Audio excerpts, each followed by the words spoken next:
Please put a like and subscribe. Parshas, vayakhel, and pikudei.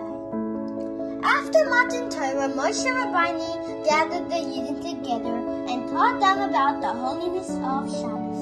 For 6 days we toil and do all sorts of work, and on Shabbos is our day of rest. Even building the Mishkan and swinging the pikudei was forbidden on Shabbos. We bring honor to Shabbos by preparing fine foods for the holy day. The entire week we can be busy preparing for Shabbos. If your grandmother gives you a special treat on Tuesday, you can put it away and save it for Shabbos. When Mother bakes a delicious cake, it is nice to put some aside for Shabbos. The one thing, a Tana by the name of Shimon HaTzadik, every week on Sunday he would go to the market and look around for a good animal to slaughter and cook for Shabbos. He would buy it on Sunday, but the next day he would find an even better animal. So he would think to himself, we will eat yesterday's animal during the week and save this one for Shabbos. But on Tuesday, he would find an animal that was even better, and again. He would buy it for Shabbos and eat the other one during the week. This would happen every day for the rest of the week.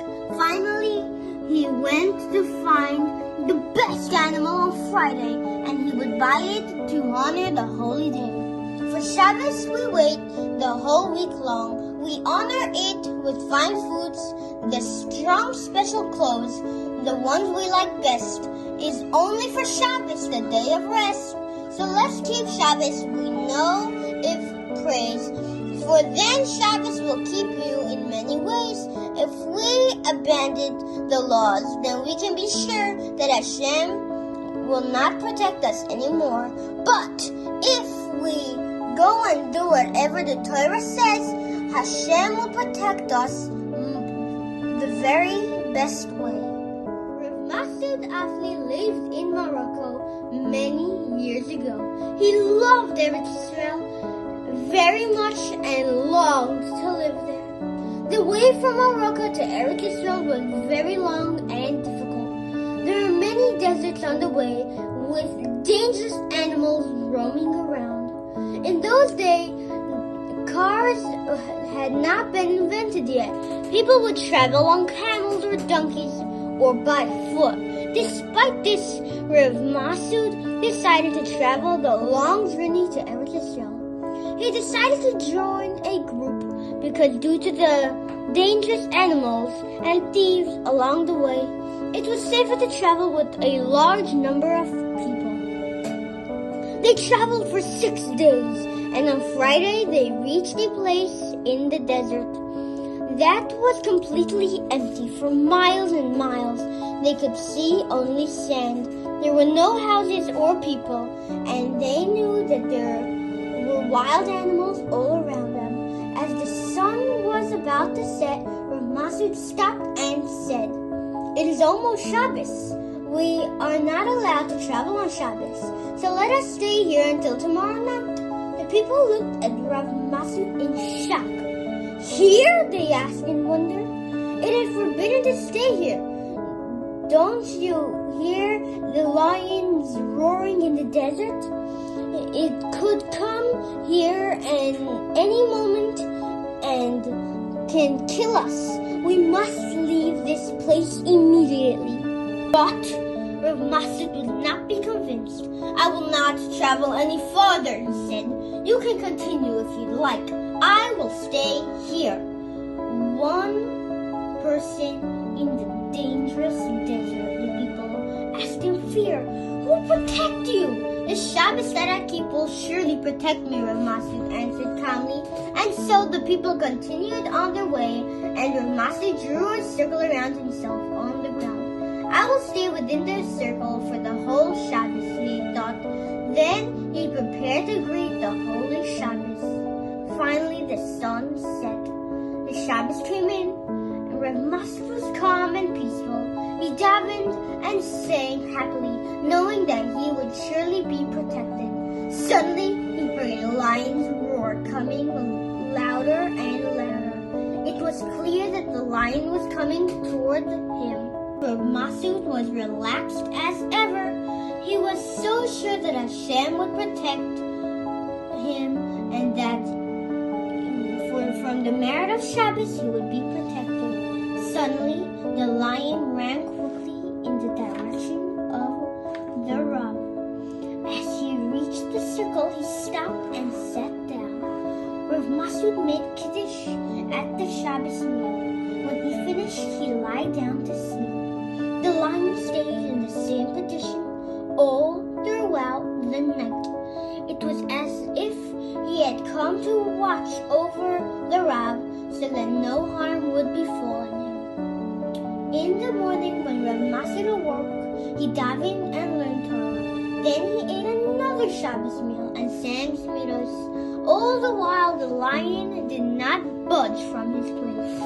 Even once Shabbos was over, Rav Masud did not rush to continue the journey. He honored the Shabbos by eating malav malka, as he did every week. Then he went to sleep. On Sunday morning, he finally prepared to continue his way. And he was about to go, the lion suddenly came closer. He stood next to Rav Masud as if to say, "Climb up on my back." So the Rav did just that. The lion began running and soon caught up with a group of people that had continued traveling on Shabbos. At first they were afraid, but then they saw Rav Masud sitting on the lion's back. "What?" they exclaimed. "Could it be Rav Masud is sitting on the lion's back?" The lion sat down and Rav Masud climbed off. Then the lion turned and ran back to the desert. This was an amazing lesson for all the other travelers as to the special protection one gets when guarding the Holy Shabbos. Part 2. Parshas pikudei. Remember, this parsha is actually two parshas combined. It's parshas vayakhel and parshas pikudei. The Yidden worked hard to build the Mishkan and everything in it, swinging the pikudei. For 3 months they toiled. People who knew how to do the special things that had to be done worked together with many others who were eager to help out in building the house for Hashem. Finally, all the work was finished. The gold content wooden beams were complete, and the silver content that held the beams were finished as well. The pretty curtains, which served as the roof of the Mishkan, and the pikudei was ready too. The Yidden were now anxious for Hashem to come to his house. They tried connecting the beams to be able to erect the Mishkan, but to their dismay, they were not able to attach them and thus could not put up the Mishkan. The day that Moshe completed all the work and finally put everything inside was a very happy day. For weeks the Yidden had been waiting for this. At last, they were now standing in the place next to the Mishkan. The court was not big at all. The kier and one of them is Bayach stood up there, and there was really not enough room for so many people. But Hashem made it an incredible nest, and the Yidden were able to fit inside. Do you think it was crowded and the people had to shove and push to get inside? No, there was enough room for everyone to stand comfortably and to be able to bow down to Hashem. In the yard of the Mishkan, the people now stood, gazing at Hashem's house. It made them feel so good. Suddenly they noticed coming from the sky a pillar of fire coming down from up high. Straight into the Mishkan is where it went, on top of the Mizbeach, to burn the karbanos. It meant the fire did remain. It served as a special purpose. It wasn't there in vain. It burned the korbanos as they went up to Hashem, and the Yidden sang praises and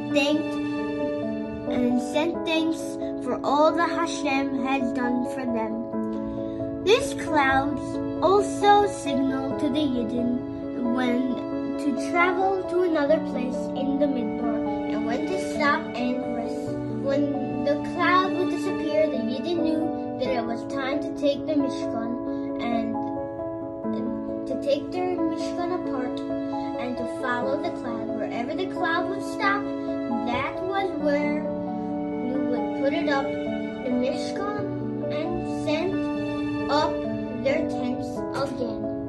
Chazak, chazak.